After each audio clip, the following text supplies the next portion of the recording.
So another day, in this case, another Trump accuser pops up, but in this case, Maria Farmer. You might know her because she has claimed that she saw Donald Trump and Jeffrey Epstein together in the past, and she has, for some reason, on MSNBC and on CNN, resurfaced, telling her story about how she met Jeffrey Epstein and Donald Trump at the same time. At least according to her. I'm going to play some clips of this to analyze her body language, to see what is going on, and well, point out some contradictions that I'm spotting here that I thought that it could be important to consider. And so basically the night before I went in, before I began working for Epstein, he called me at very late in the evening and asked me to come up to the Helmsley Palace offices. And I didn't even have money for a subway token. It's kind of embarrassing. So I had to go running up there. And so I told Epstein, I'll be up there. It'll probably take me until like 9. He's like, okay. So I get there. And well, yeah, that is odd enough. You don't even have a friend where you can borrow money for a subway token. I don't know. It's like, then you put on your shorts and you go running to your brand new boss's office. Okay, I guess. And I'm waiting. It's dark. Like there's no light on in the offices. And I thought that was really weird. So I'm seated against the wall in the main part of the offices and just waiting for Epstein. And he says, I'll be out in a minute, and he's got the door closed. And then a few minutes later, this man walks in a business suit, kind of tall, imposing. And I immediately was like, that's Donald Trump. What's he doing here? I'm supposed to be working for Epstein and interviewing with him. Why is Donald Trump here? And he... just in case, before you rush to the comments, she went to the FBI in 1996. If I remember correctly, that was a year. And she, according to herself, she told them all this. But in the FBI reports, which, by the way, are heavily redacted, at no point they mention anything about Donald Trump. Again, this is 1996, like 10 years before Trump had anything to do with politics. And so there was no reason to, hide anything from that. And we also know that Trump kicked Jeffrey Epstein out of Mar-a-Lago in, what year was that? I think it was 2003 or 2004, depending on the reports. But it was close like 8 years later. So there's a lot of stuff in here. We don't have a confirmation. It would be great if the FBI could release the unsealed documents of these reports and, expose that if Donald Trump was on those accusations, yes or no. It would be really helpful. So far, she claims to have seen Donald Trump. We are assuming that she knew Donald Trump in such a way, okay, I see Donald Trump face to face, I know that this is the guy. Walked up about, a few feet from me and just stood over me in a very imposing way and looked at me like he was in on some secret or something. It was really weird, like smirking, kind of. And I felt threatened, so I made an ugly face.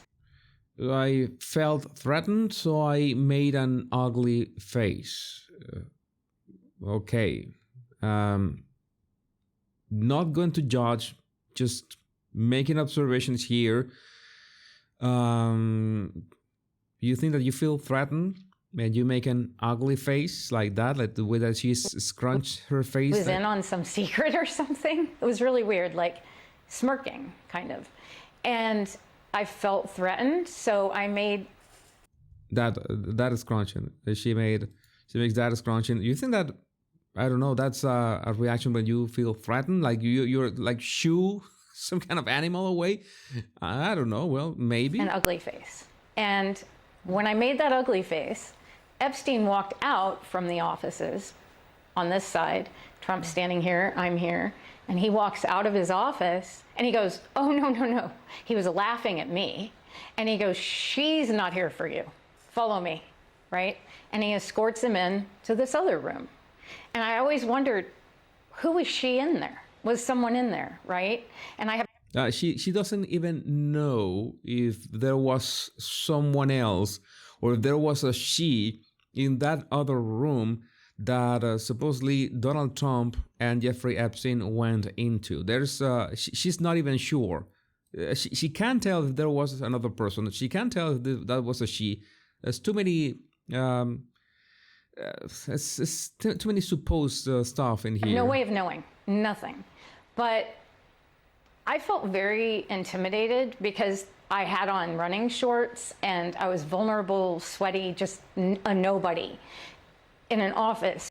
Well, to be fair, that's on her because she put on some shorts to meet her brand new boss at 9 p.m. on his office. Well, you have to be a bit nonsensical. You have to be a bit nonsensical. Again, not going to judge. I have done stuff, crazy stuff, but that is a bit I don't know. And just in case, if you're following, according to her claims, at no point Trump even said anything to her. He was just imposing and threatening and smirking.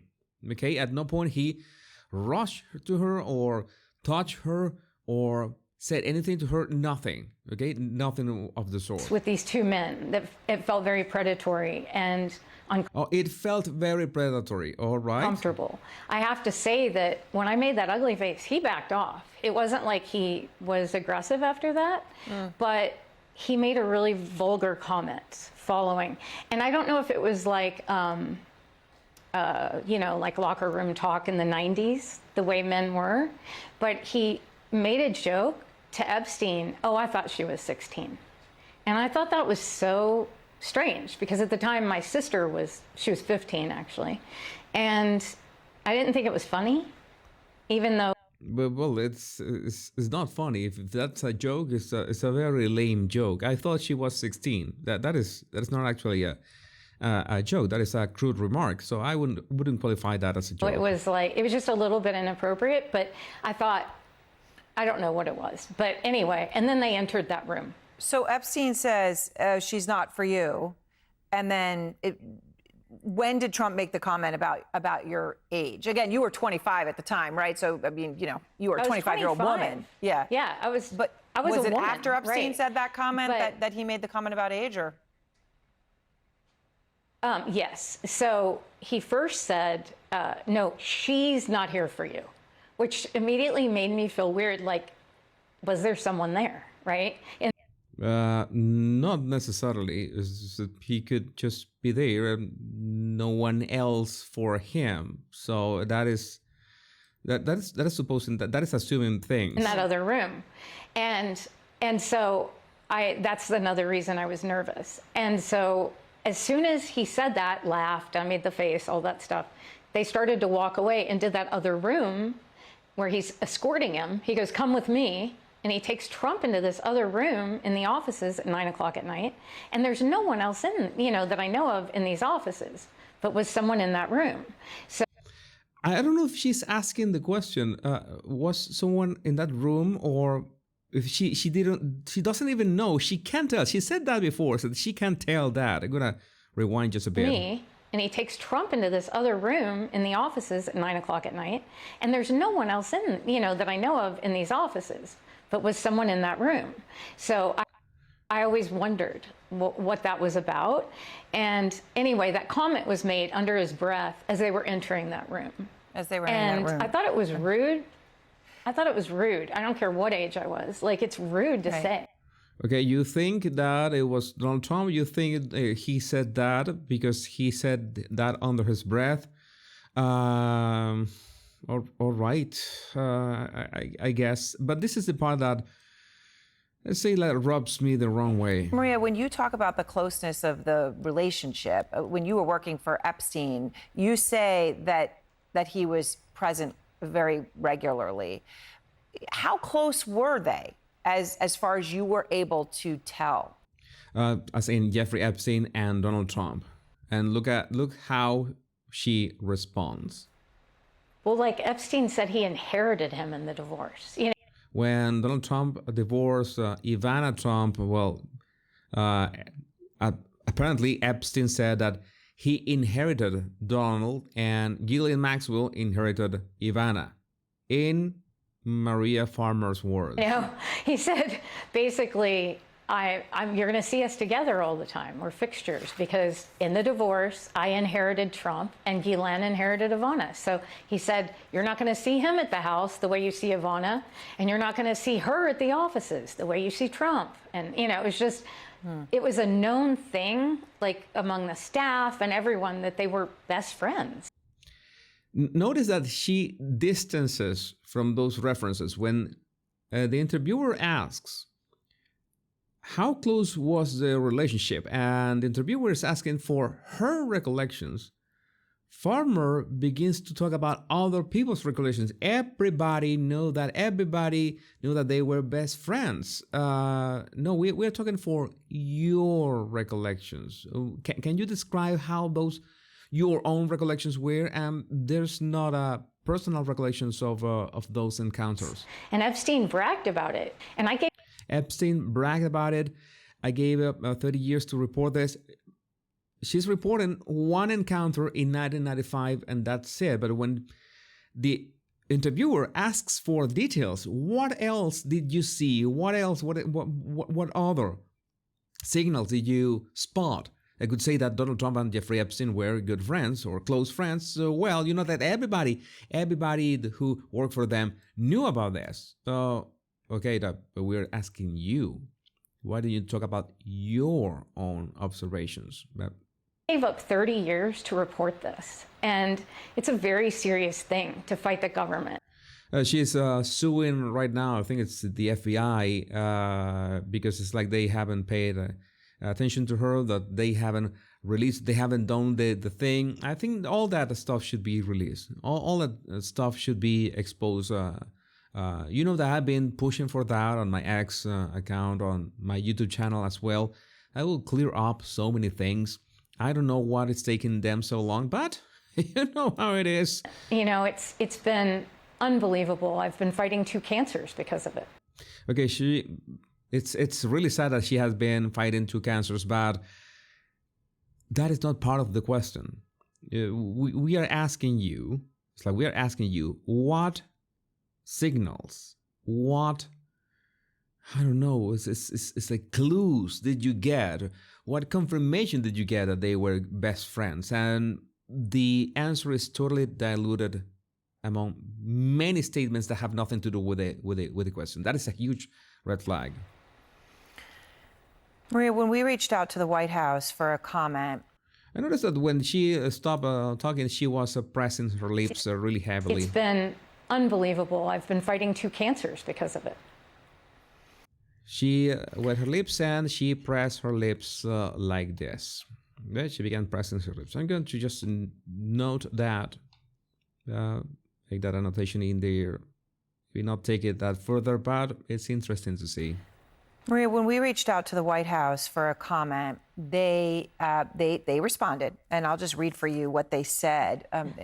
Okay. Quote, the president was never in Epstein's office, and in fact, the president kicked him out of his club for being a creep.